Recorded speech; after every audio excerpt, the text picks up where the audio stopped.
पीछे से लियोगे पिटाई की या बड़ी आगे से लियोगे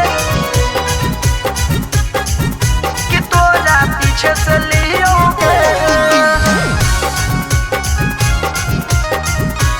कि या बड़ी आगे से लियोगे कि तोरा पीछे से लियोगे। अरे हो जाइते ऊंच नीच जान जाइते घरवा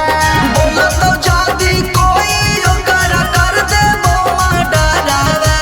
कर पागल ही की रे सुन। अरे हो जाइते ऊंच नीच जान जाइते घरवा बोला तो जादी कोई ओकर कर दे बोमा डरावा अपना जिला के सारा दारे ही होगे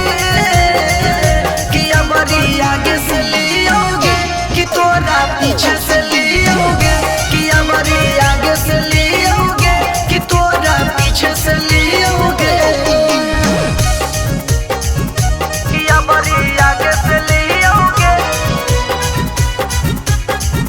कि तोरा पीछे से लियोगे कि हमारी आगे से लियोगे कि तोरा पीछे से लियोगे। हरे मान जो ना सूरज छोटू बतिया हमार रे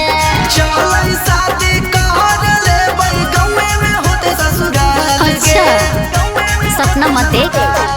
हरे मान जो ना सूरज छोटू बतिया हमार रे चलै शादी कर ले बई गमे में होते ससुराल के खिच खिच फोटो के उहे सहारे ही होगे सही में कह रे हमारी आगे से लियोगे कि तोरा पीछे से लियोगे कि हमारी आगे से लियोगे कि तोरा पीछे से लियोगे आगे बोलना कैसे लियोगे साफ पगले ही की रे।